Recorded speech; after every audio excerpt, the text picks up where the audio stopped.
ڈھل جائے گی یہ جوانی جس پہ تجھ کو ناز ہے،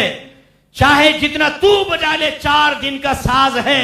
ان قریب موت کا فرشتہ تمہارے دروازے زندگی میں دستک دے گا، تمہاری لاش بھی گھر کے سامنے پڑی ہوگی، ماں رو رہی ہوگی، باپ رو رہا ہوگا، محلے والے تسلیاں دے رہے ہوں گے، اگر شادی شدہ ہے تمہارے بیوی بچے رو رہے ہوں گے، آپ کی آنکھیں بند ہوں گی لیکن دل کی آنکھیں کھلی ہوں گی، ماں کو روتا دیکھیں گے دل غمگین، باپ کو روتا دیکھیں گے دل غمگین، چاہیں گے کہ ہاتھ بڑھا کر ماں کے آنسو صاف کر دوں، بچوں کو سینے سے لگا لوں، بیٹا میں ہوں کیوں رو رہے ہو، لیکن ہمت نہیں ہوگی، اللہ نے توفیق نہیں دی ہوگی، دل لرز رہا ہوگا، اچانک آواز آئے گی اٹھاؤ اس کو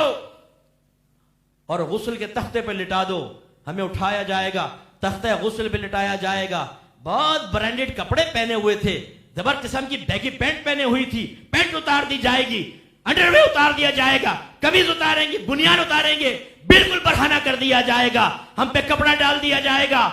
ہم شرم سے پانی پانی ہو رہے ہوں گے کیونکہ باطنی شعوری آنکھیں اوپن ہوں گی، ہر چیز محسوس کر رہے ہوں گے، یہ کیا کر رہے ہیں لیکن روکنے پہ قدرت نہیں ہوگی، اس کے بعد پانی ڈالا جائے گا، پہلے خود نہائے تھے آج دوسرے نہلائیں گے، کوئی سنت کے مطابق ہو سکتا ہے جیسے ہم لوگوں جس کے درمیان ہیں خلاف سنت طریقے سے ہو رہا ہو سب کچھ، اس میں بھی یاد رکھو جن دینداروں سے آپ نفرت کرتے ہو اگر وہ آپ کو غسل دیں گے تو کامل غسل دیں گے، اور جن کو آپ ان دینداروں پر فوقیت دیتے ہیں اگر وہ غسل دیں گے خلاف سنت غسل دیں گے اللہ کی رحمتوں سے محروم کر دیں گے۔ اس کے بعد جی کفن پہناؤ، کفن پہنایا جائے گا، پھر گھر والوں کے سامنے رکھا جائے گا، کہا جائے گا آخری مرتبہ دیکھ لو، اس کے بعد یہ کبھی پلٹ کر نہیں آئے گا، چیخیں بلند ہو جائیں گی، گھر والے روئیں گے، ماں پچھاڑے کھائے گی، باپ گر رہا ہوگا، اور ہمیں اٹھا کر جنازہ گاہ کی طرف لے جایا جائے گا۔ آج تک ہم نے کندھوں پہ لوگوں کو اٹھایا تھا، آج ہمیں اٹھا کر وہاں رکھا جائے گا۔ پہلے ہم نے کھڑے ہو کر سامنے پڑی ہوئی ڈولی کو دیکھا تھا، مردے کو دیکھا تھا، آج عجیب منظر ہوگا کہ ہم لیٹے ہوں گے اور کھڑی ہوئی صف ہمیں نظر آ رہی ہوگی، حیران ہوں گے، خوف اور دہشت طاری ہوگی۔ اپنے ماضی کو یاد کرے گا انسان، بڑی گالیاں بکی تھیں، بڑی لڑکیوں کو بلیک میل کیا تھا، بہت سو کے دانت توڑے تھے، علماء کا مذاق اڑایا تھا، سوشل میڈیا پہ گندی حرکتیں کی تھی، اپنے ماں باپ کی آنکھوں میں آنکھیں ڈال کے ان کی کمزوریوں کا احساس دلایا تھا،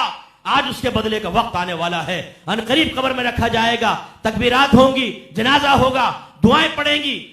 اور ہمیں اٹھایا جائے گا، کلمہ شہادت کی آوازیں بلند ہوں گی، کلمہ شہادت اشہد لا الہ الا اللہ وحدہ لا شریک لہ واشہد ان محمد عبدہ ورسولہ، اور تیزی سے ہمیں لے کر جائیں گے، قبرستان پہنچیں گے، اب دل دھڑک رہا ہوگا، دہشت طاری ہوگی، اب مجھے ان قریب یہاں پر چھوڑ کر سب چلے جائیں گے، اور ایسے ہی ہوگا، قبر میں اتاریں گے،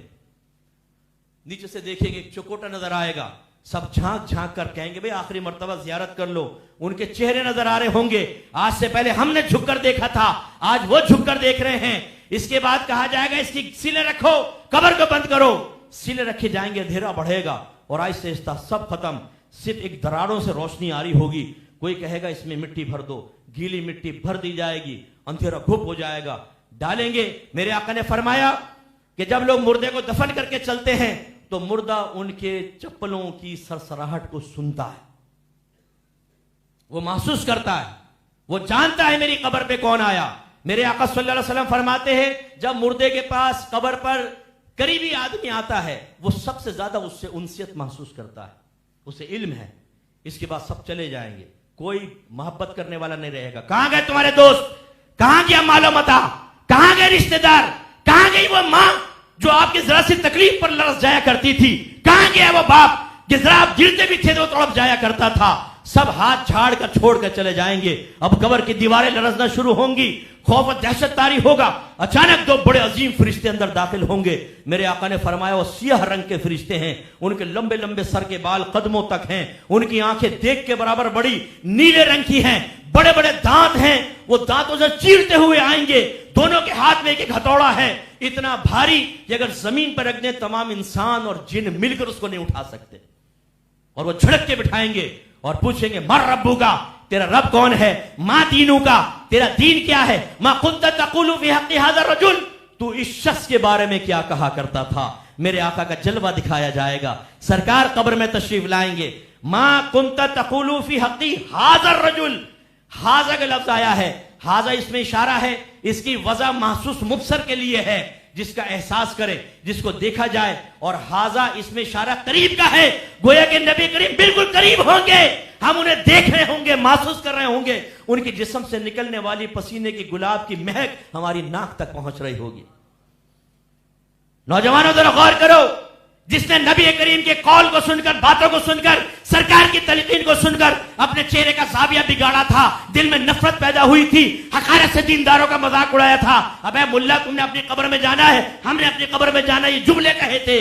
آج کس منہ سے اپنے نبی کریم کی طرف رحمت بھری توجہ کی فریاد کریں گے؟ نگاہیں شرم سے جھک جائیں گی، سر شرم سے جھک جائے گا. اور اس کے برعکس جس نوجوان نے دین سیکھا، نبی کے طریقے پہ چلے، گناہوں کو ہمت کے ساتھ چھوڑا، دین پر استقامت حاصل کر کے نفس و شیطان، مخلوق اور دنیا کا مقابلہ کیا، انشاءاللہ ہو سکتا ہے اس کی زبان سے نکلے کہ میں تمہیں بتاؤں یہ کون ہے. جب میرے نبی سے پوچھو کہ میں کون ہوں، پوچھو میں وہی ہوں جس نے اپنے نبی کی اطاعت میں نمازیں پڑھی، روزے رکھے، گناہوں سے بچا، لڑکیاں مائل کرتے رہیں، میں نگاہیں ایک طرف کرتا رہا، نفسانی خواہش کی تکمیل کے لیے اعمال سامنے آتے رہے، دل چاہا کہ اختیار کر لوں، لیکن نبی کی محبت میں، اللہ کی اطاعت میں، اللہ کے خوف میں، عذاب سے ڈر کر میں نے ہر چیز سے روگردانی کی.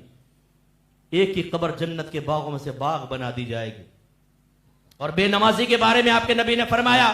اے میرے بے نمازی بھائیوں جو صرف جمعے کی نماز میں آتے ہو اور نماز قضا کرتے ہو، اے وہ نمازی بھائیوں جو موڈی نماز پڑھتے ہو، ایک نماز پڑھ لی، 4 نمازیں چھوڑ دی، 3 نمازیں پڑھی، 2 نمازیں چھوڑ دی.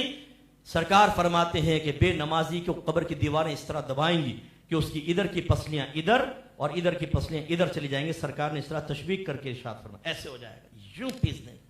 زبان باہر، آنکھیں ابل کر باہر، بھیجا پھٹے گا، بھیجا باہر، پیٹ پھٹے گا، آنتیں باہر، میدا باہر، بالکل کچومر بنا دیں گی قبر. پھر وہ پھیلے گی، پھر ٹھیک ہو جائیں گے. پھر یہ ہو سکتا ہے یہ عذاب ہوتا رہے. میرے آقا سفر معراج پر گئے تو آپ نے دیکھا ایک آدمی لیٹا ہوا ہے، ایک کے ہاتھ میں بڑا سا پتھر ہے، اس نے زور سے لیٹے ہوئے کے سر پر مارا، اس کا سر کچل گیا، بالکل اسے ٹرک کے نیچے آتے نا سر کچل جائے. پتھر دور چلا گیا، وہ لینے گیا، اتنے اس کا سر ٹھیک ہو گیا. پھر آیا، پھر مارا، بار بار یہ ہوتا رہا. سرکار نے فرمایا اس کو یہ عذاب کیوں ہو رہا ہے؟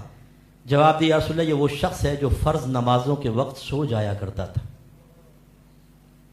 میں آپ سے پوچھتا ہوں کیا چاہتے ہیں کہ آپ کی والدہ کے ساتھ ایسا ہو؟ بولیے. والد کے ساتھ ہو، آپ کی بیوی کے ساتھ ہو، آپ کے پیارے پیارے بیٹا بیٹی کے ساتھ ہو، چاہتے ہیں آپ؟ نہیں نا. تو پھر کیوں نہیں اٹھاتے ان کو فجر میں؟ کیوں نہیں سختی کرتے اپنے گھر والوں پر؟ اس کے بعد پھر ایک طویل عرصہ قبر میں رہیں گے. اور یہیں پہ میں ختم کرتا ہوں بس. پھر میدان محشر میں سور پھونکا جائے گا، سب جمع ہو جائیں گے. اس وقت جو خوف کا عالم ہوگا وہ دیدنی ہوگا. یہی ڈے آف ججمنٹ سے ڈرایا گیا تھا. سب سے پہلے کفار کو یہ احساس دلایا گیا تھا، تم یہ جو زندگی دی گئی ہے، نعمتیں دی گئی ہیں، جوانی دی گئی ہے، اللہ تعالیٰ نے اتنے سارے تمہیں انعامات دیے ہیں، یہ اس لیے نہیں ہیں کہ نفس کو راضی کرو، شیطان کو راضی کرو، دنیا کو راضی کرو، مخلوق کو راضی کرو، بلکہ اس لیے کہ ان کو استعمال کر کے اللہ کو راضی کرو، اس کے رسول کو راضی کرو. اب میدان محشر میں پہنچیں گے تو انجام دردناک ہوگا. میرے آقا فرماتے ہیں سب سے پہلے ہر شخص سے نماز کے بارے میں کوشچن ہوگا. اگر نماز کامل ہوئی تو آگے کی منزل آسان ہے، اور اگر نماز میں کوتاہی ہوئی تو آگے سختی ہے. میرے نوجوانوں جواب دے سکیں گے آپ؟ جب اللہ تعالیٰ فرمائے گا نماز پڑھی تھی، حالانکہ وہ سب جانتا ہے، کیا آپ یہ جواب دیں گے کہ نہیں اللہ تعالیٰ نماز کے ٹائم پہ تو کرکٹ کا میچ دیکھ رہے تھے، نماز کے ٹائم پہ تو فٹ بال کا میچ دیکھ رہے تھے، نماز کے ٹائم پہ تو دوستوں کے ساتھ گندی فوج باتیں کر رہے تھے، نماز کے ٹائم پہ تو پورن ویب سائٹ کو وزٹ کر رہے تھے، نماز کے ٹائم پہ تو انٹرنیٹ کے اوپر بیٹھے ہوئے سوشل میڈیا پر دوستیوں کی پیکیں بڑھا رہے تھے. تو انعام ملے گا، سزا ملے گی اگر اللہ ناراض ہوا تو. اس لیے سنبھلیے.